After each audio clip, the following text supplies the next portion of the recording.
ufate nk'umudivatiste umwicazaho, ufate umukatolika umwicazaho, ufate umupantekote umwicazaho, ufate umuyisilamu umwicazaho, kugira ngo abantu babashe guhuza mu bwonko, mu mitekerereze, mu myumvire ko bose bazajya mu ijuru rimwe, bose n'umuriro ufite kwaka. Buri wese yumva azajya bitewe n'ahasengera. Ariko se ubundi hari abantu batagera n'iryo torero babaho, mbese nta n'ahantu bagira basengera. Abo bantu batuvuge ngo nta juru bazabona kuko batari mu itorero. Manzi uvuge ngo hari abantu badafite idini babarizwamo. Icyo twagise idini. Numara kumva neza uburemere bw'idini.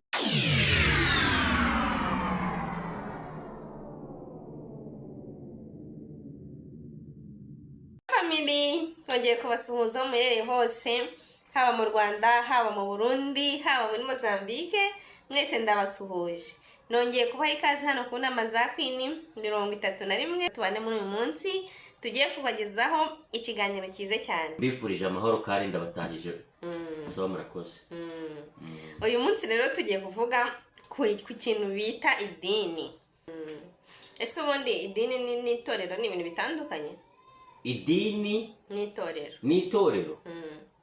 Okay, hari ibibazo byasubizwa n'abantu bize teologiya. Twebwe bujya tuganira uko tubyumva, kuko uwize teologiya we bamubwira idini byatangiye ryari, itorero byatangiye ryari. Ariko kuri njyewe ngendeye kuri Bibiliya numva ko itorero ari ryarindi Kristo azaza gutwara ubwo azaba agarutse. Mbese muri makeya itorero ryaba mu mutima mbere na mbere w'umuntu kuruta uko ryaba idini. Kuko itorero ufite ngo hari ikintu kizatungura abantu ngo nibagera mu ijuru ngo kuzasibona umuntu wangaga, umwita umurozi, umusambanyi, umuti wawe waciraga urubanza, ukabona niwe wicaye ku ntebe imbere. Hakaba n'ikindi kizagutungura, kubona wa muntu wabyukiraga mu rusengero cyangwa wari uzi ko ari pasiteri cyangwa wari uzi ko ari umukristo wo ku rwego rwo hejuru, uzamuburayo. Urukumva ibyo bintu bibiri, utakekaga ko yahakandagira ugasanga wicaye imbere, uwo wakekaga ko ari igitangaza, azi amategeko, ayubahiriza, yaba ku cyumweru, yaba isabato, ukamuburayo. Bivuga ngo idini ntabwo ari ryo rizajyana umuntu mu ijuru. Ubu uzabikubwira rwose azaba akubeshya. Idini ni nka aderese y'umuntu aho abarizwa, aho ubaruye, ni nk'aho ubaruye, reka tuvuge gutyo. Noneho n'amahame yawo ubasha kugenderaho. Ariko umuntu nyamuntu ni wowe mbere na mbere mu mutima wawe. Kandi mbona hano Mozambique byeze ku bantu mutwumve diskurupa kuba amusore, ku bantu batwumva. Twebwe dukunda kuganira ku bantu b'Abanyarwanda hano Mozambique n'Abarundi n'abanyamahanga, kuko niho turi tubasha kugira ngo burya bubaka sosiyete y'abantu muri kure. Ntabwo watanga inama zawe utari, niyo mpamvu bataragira ugira ngo hari umuntu tuba twibasiye, oya. Ahubwo hano Mozambique ku bwawe ubona haba hari ikintu cy'uko hari Abanyarwanda cyangwa Abarundi cyangwa Abakongomani bizirika ku dini cyane, akaba yacira mugenzi w'urubanza. Byaba byakubaho cyangwa haba hari uwigize ubona cyangwa hari uwigize wumva? Yewe hano Mozambique mbona nta bihari. Hano Mozambique ubona nta bihari? Imana ishimwe cyane. Bose hari ibyo uhaze? Ibyo ntabyo nanjye mpasi.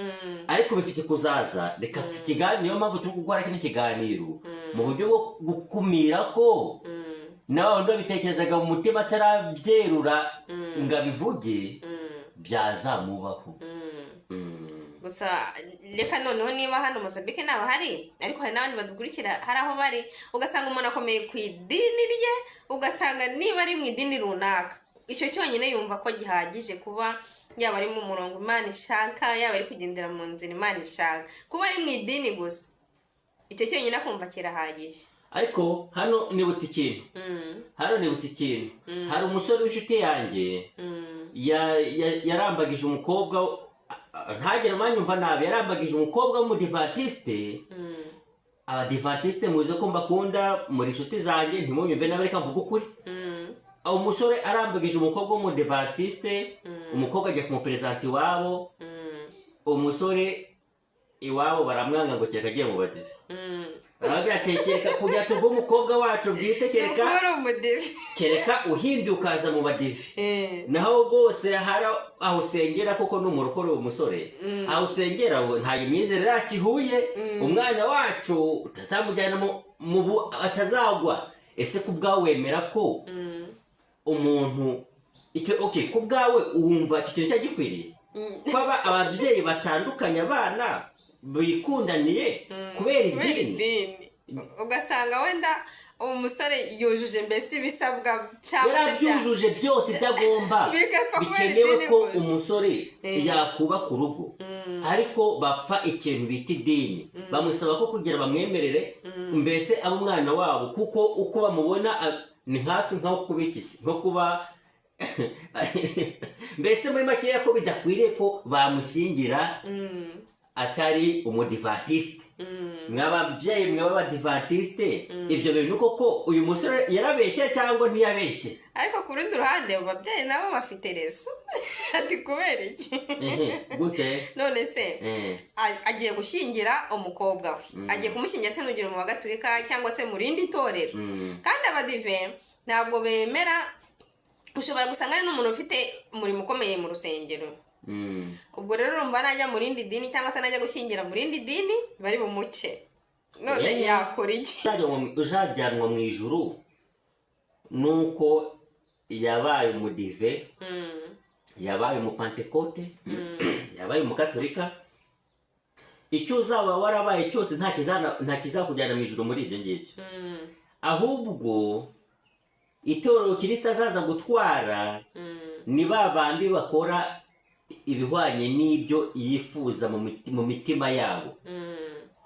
Kuko ubukristo ntabwo bupimirwa, ubukristo bwo mu dini bupimirwa uko ureba umuntu. Aritabira, atanga icya cumi n'amaturo, ajya mu mavuna, ajya ku Bagatulika, ajya mu misa, akora iki? Ibyo ni amahame y'idini, ariko ntabwo ari igipimo cy'ubukristo. Ariyo mpamvu nta muntu wemerewe, ku bwanjye nta muntu wemerewe gucira umugenzi we urubanza ati wenda wowe wahoze uri umugatolika nyuma ujya mu bapantekote, ubu ngubu warayobye, ubwo waraguye. Wowe se urinde ucira mugenzi wawe urubanza? Imana yaba yarakubwiza umucamanza? Ese ijuru ni wowe uritanga? Ese ubasha kureba mu ndiba z'umutima we ngo umenye ko abana n'Imana ye? Buri wese ndi kumva nge ku bwanjye nta muntu ufite uburenganzira, yaba nge Papa Eric, yaba wowe Queen, nta burenganzira dufite, mfite cyangwa wowe ufite cyangwa n'undi uri kutwumva afite bwo kuba yacira mugenzi we urubanza yitwaje idini.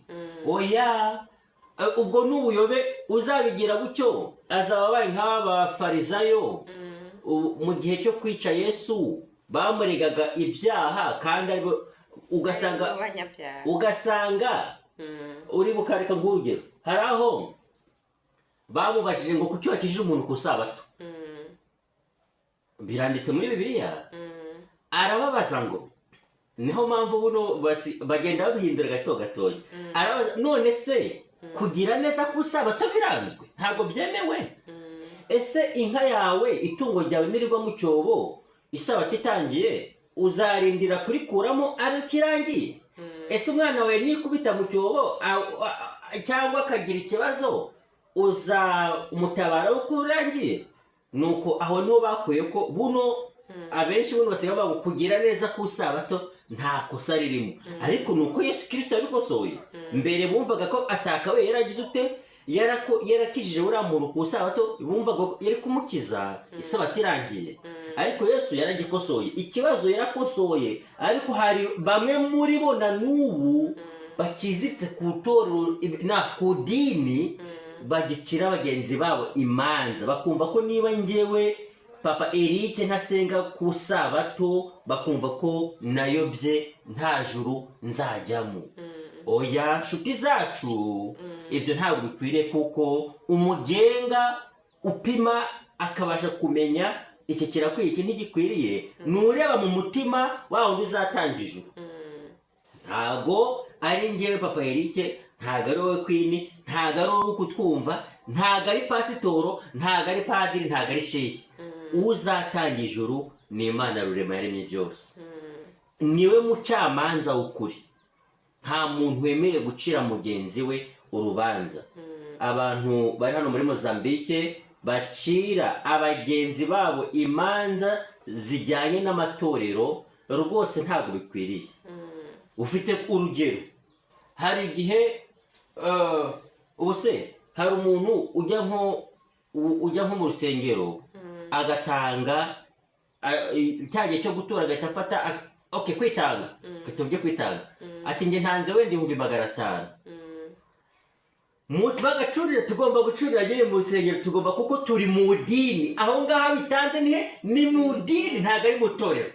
Abantu nubwo hari aho uzabona banditse ngo itorero wenda rya DPR, nada, iryo ni idini rya DPR, ntabwo ari itorero. Itorero niryo Kirisa azaza gutwara, itorero niryo mu mutima, itorero ni wowe kwa kundi ubana n'Imana.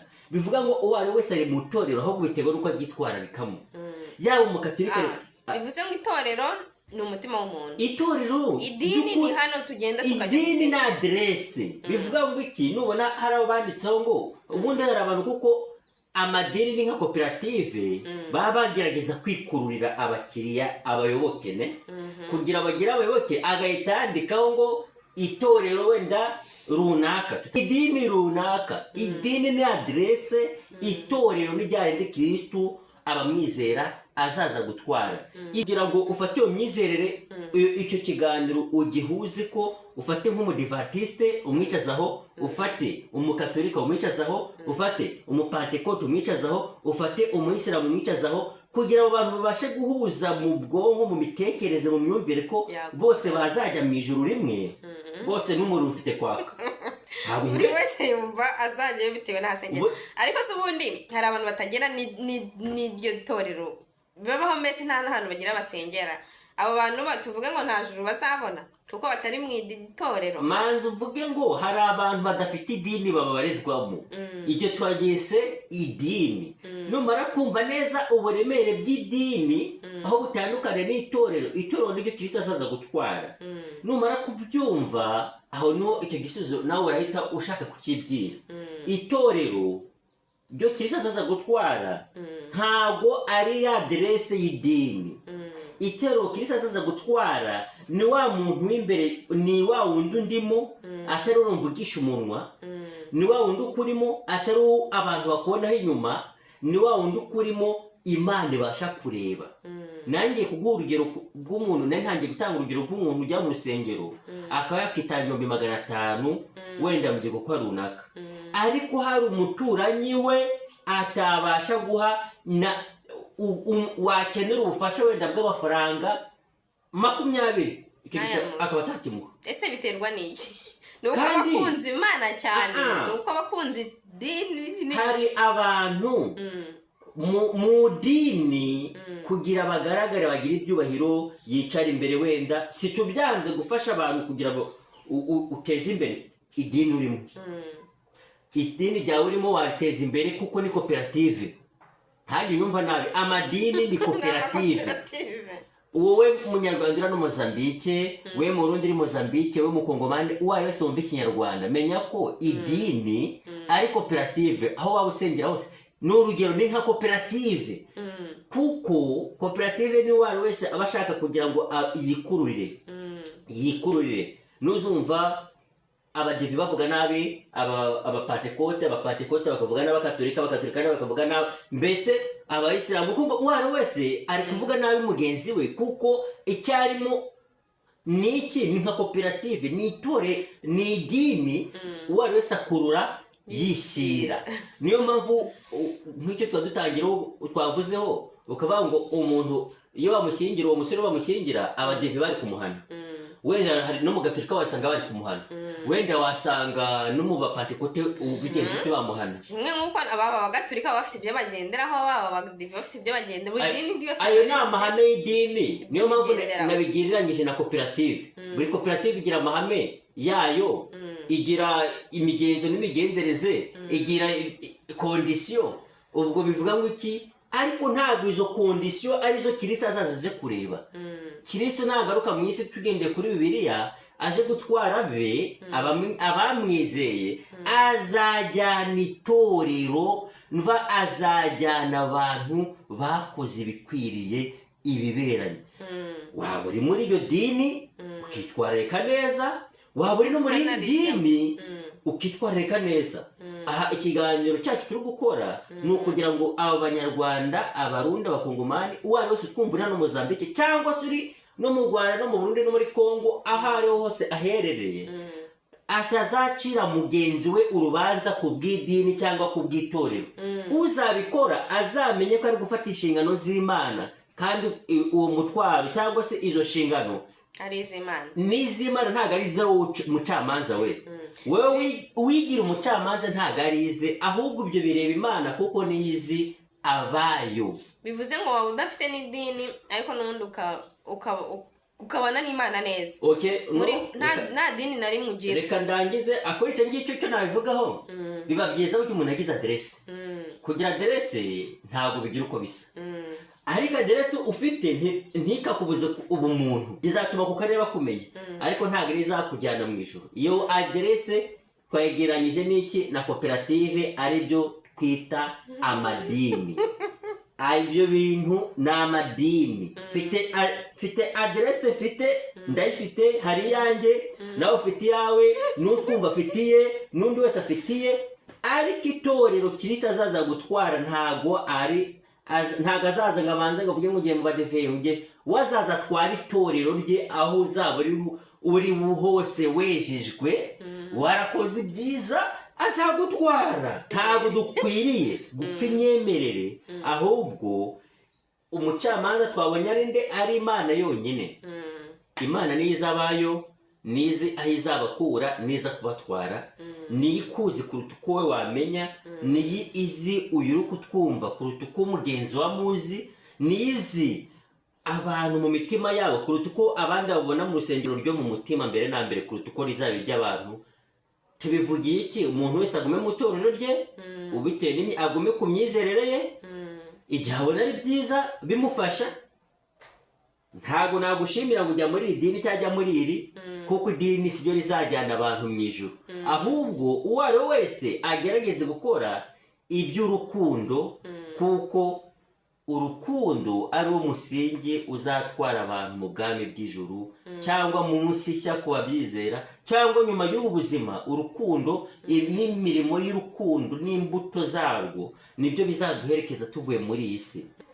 Mwakoze cyane rero kubana natwe. Imana ikomeze ibahe umugisha.